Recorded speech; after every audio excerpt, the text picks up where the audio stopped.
What is the smallest lie you've ever told which had the biggest consequences? Story 1. My girlfriend and I used to buy milk at the 7-Eleven across the street from our apartment because for whatever reason their gallons of 1% was always $1 cheaper than the grocery store. Reza, the young Middle Eastern guy who managed the store, got to know us fairly well, in that we would always greet each other, and occasionally if we saw their stocks of 1% gallons running low, he would store one in the back for us because he knew we would always come in at like 2 p.m. every Sunday for milk.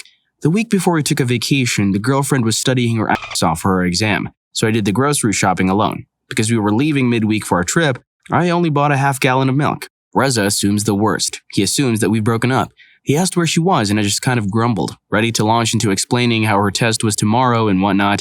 But before I could, he just launched into this whole big apology like he didn't realize how he just got divorced and how he misses her every day. I just didn't have the heart to tell him that she was just busy today, that we were leaving for the week, so I just went with it. I didn't want my girlfriend to think I was a shitbird, so I neglected to tell her when I got home. 2 weeks later, coincidentally, the girlfriend is busy working a weekend shift to make up for a week off. I go back in, grab a gallon of 1%, and quickly realize that it looks bad, so I turn around, put the gallon back, and grab the half gallon. The whole time Reza is watching me, dejectedly. He starts telling me it gets better, hang in there, we can grab a coffee if I want to talk. I politely decline and quickly realize this lie is going to spiral out of control really fast. I think I told my girlfriend that they were out of gallons and Reza didn't save us one this week. In the ensuing weeks, I proceeded to make all efforts to buy milk when the girlfriend wasn't around. She still didn't know. I decided to start working out, so I was able to justify to Reza the purchase of a gallon of 1%. We would normally chat for a few minutes and we would ask each other how things were. We would both give vague answers and wish each other well and be on our way. Eventually, one day the girlfriend goes to 7-Eleven on her own when I wasn't around. I guess Reza helped her and made small talk, but was definitely weird toward her. She texts me about it, and at this point, I knew the gig jig was up and I had to come clean.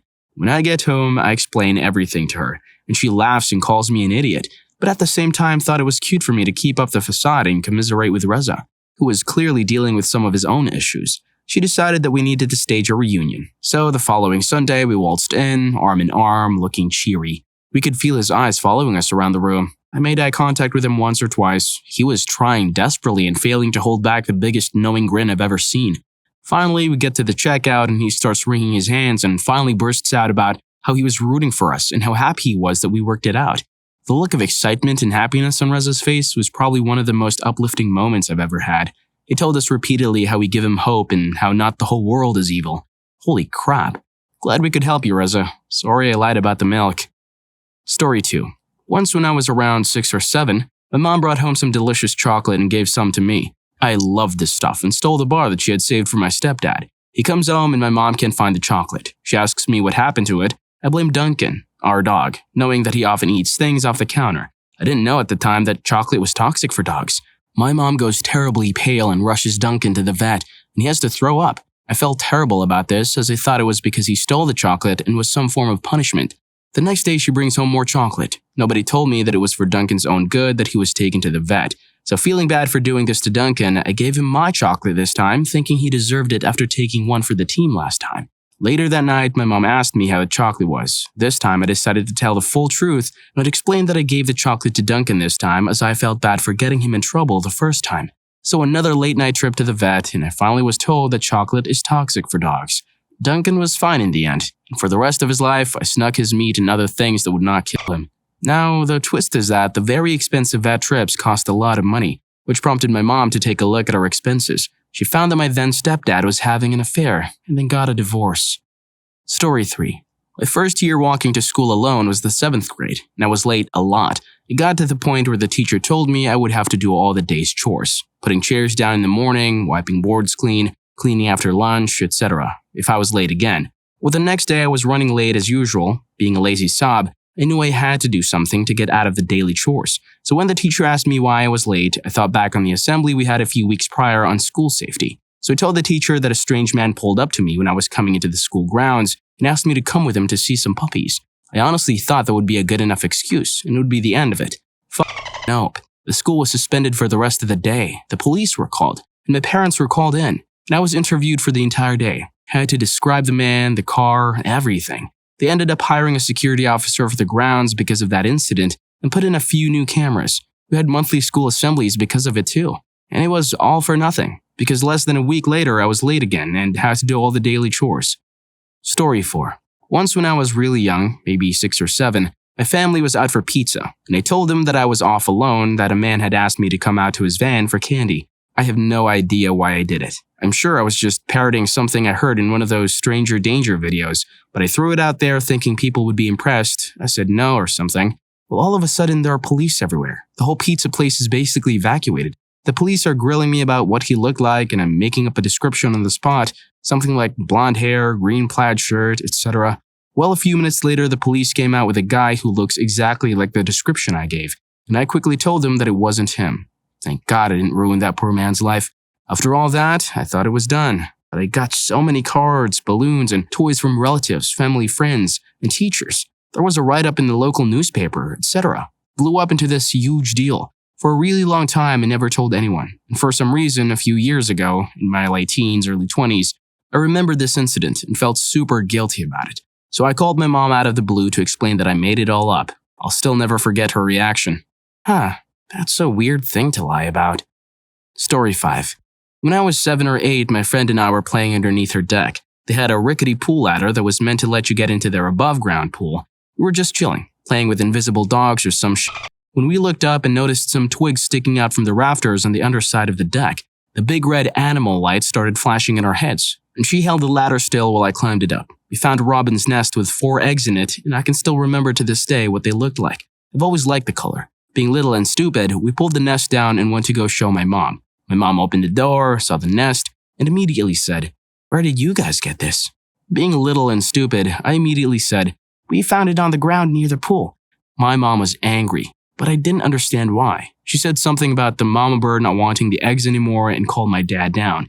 He looked annoyed, but took the nest from us and walked down the driveway, across the street, and stood under the deck asking where we found it. Sticking to our story, we showed him the ground underneath the rafters. There. So he grabs the pool ladder and starts to climb up, and I don't really remember this part at all. But what I do know is the ladder broke, he fell, and everything else that happened is just kind of gone from my head. What I do know is this. He absolutely shattered his ankle. He had to be out of work for a long time, had surgeries, and on top of it all, the accident forced him to leave the rescue squad he had been a part of since college. The rescue squad is the only reason he ever met my mother. He says he left because of my little brother being a year or 2 before, but I'm 90% sure that was not it. 3 of eggs broke and I can still see them shattered on the patio ground. Maybe it's not a big deal to anyone else here, but I literally still feel guilty about it, and it was close to 2 decades ago. It made my dad give up his literally life-saving pastime, causing him recurring pain for the rest of his life, all because I couldn't keep my hands off of a damn bird's nest. Story 6. My step-grandpa would call after my grandma died about his car and then turn it into a chat. He always thought I was my brother over the phone, and most of the time I corrected him. Ever since my grandma died, he literally started drinking himself to death. I saw him a few months after her death, and he was really skinny and barely still with it. I remember holding back tears as he tried to tell me a joke. This sad, incredibly weak old man who was a few weeks from dying was muttering all the strength he had to tell me a joke. It was actually pretty funny too. He was always kind of an ass, which for some reason made me so much more sad to see him like this.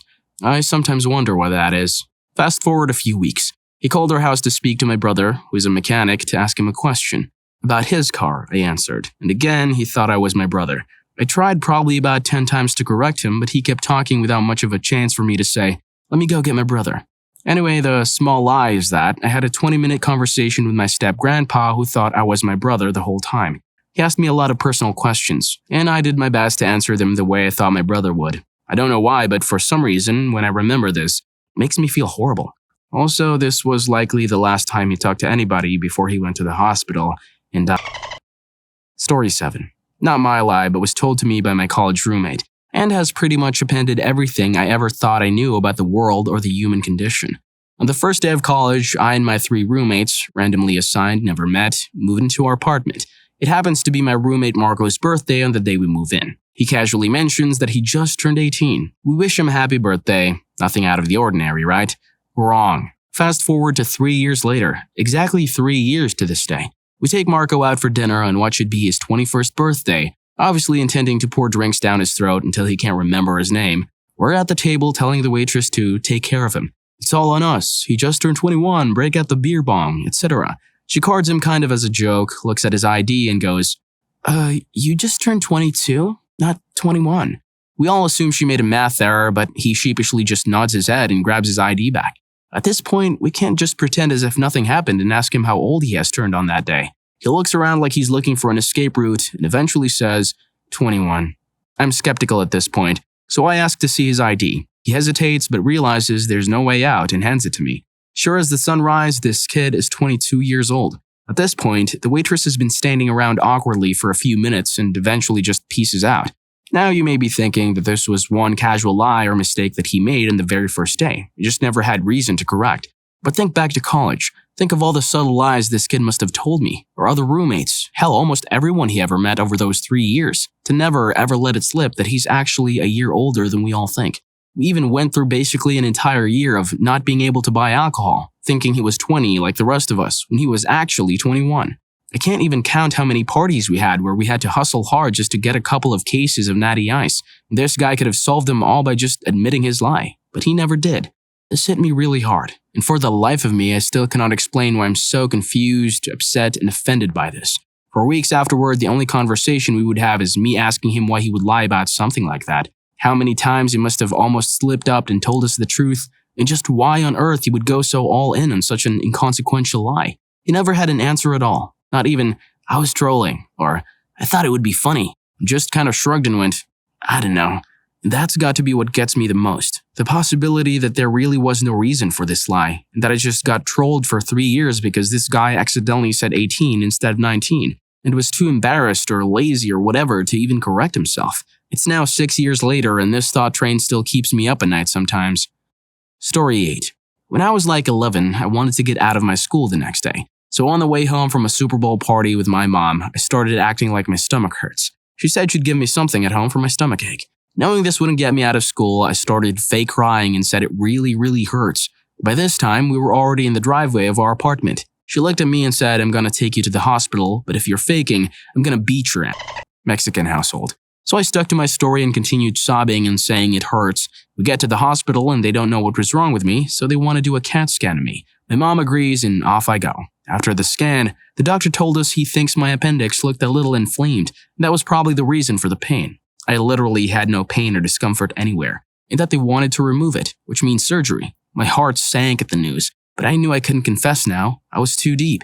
So they schedule the surgery for the next morning. The morning comes and about half my family is there for support and prayer. I'm super nervous at this point. So when the nurse gave me a shot in my butt cheek, I accidentally tensed up and felt like one of the worst pains of my life.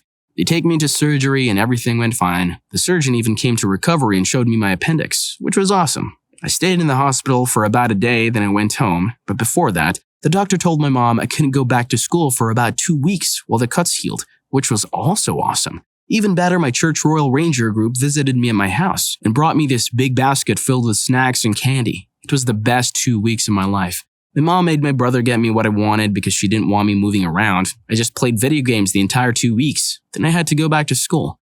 I'm 23 now and have not told a soul I was faking being sick. I like to think of it as one of my greatest achievements. The end. Sorry, Ma.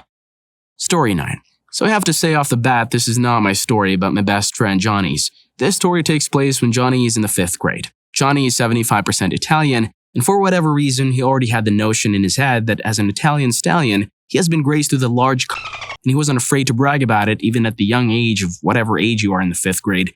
A girl in class ends up challenging him, saying that he doesn't have the raging forearm of a peanut that he is claiming to have. Johnny willingly goes on to prove her wrong in the middle of science class where another girl spots the whole debacle. The girl goes home and tells her mother about Johnny exposing himself in the middle of the 4th period. Might I add, this is all taking place at a private Catholic middle school in South Florida. One thing leads to another and Johnny gets expelled from the school. Upon expulsion, Johnny's dad asks him if he did expose himself. Johnny assures his dad that it never happened. Johnny's dad is then convinced that the principal and teacher had it out to expel his son from the get-go. He then hires the Broward County Sheriff to conduct a lie detector test on his son to prove to the Archdiocese of Miami that the principal is out of control and needs to be terminated. The test is then scheduled a few months later. In the next few months, Johnny researches how to beat a lie detector test. Everything from heart rate to sweat, etc. Within this time, Johnny does his best to convince himself that he never exposed himself. As his best friend, I remember hearing him deny the act and then swear to me that he never did it. Sure enough, in 5th grade, Johnny ends up passing the lie detector test, and the very next year, the principal was terminated. Story 10. So it was my senior year of high school, and it was in the forensic science class. We were getting closer to the midterms, and one kid, his name was Nathan, was trying to steal a triple beam balance so he could measure his drug. He was able to fit this into his backpack. At the end of class, the teacher notices there's one of these scales missing. In the classroom environment, these are okay to have. Apparently, outside of a classroom, they're considered drug paraphernalia. I'm going to leave the room for 2 minutes. If it appears, then we'll just call it a day and everyone can leave, my teacher says. She leaves, and everyone turns to Nathan because it was obvious that he did it. Instead of putting it back where it was supposed to be, he puts it under my chair. Can you just say you found it there? I agree. Big mistake. The teacher comes in and states that she doesn't see it. The principal is with her too. Where is it? She asks. The entire room looks at me now. I found it here, under my chair. The teacher looks astonished because of my metalhead look back in the day. I was a pretty well-behaved kid. So I'm taken out to the hallway, and the principal, before she even said a word, I go, I didn't do it, Nathan did. I was quickly escorted to the principal's office.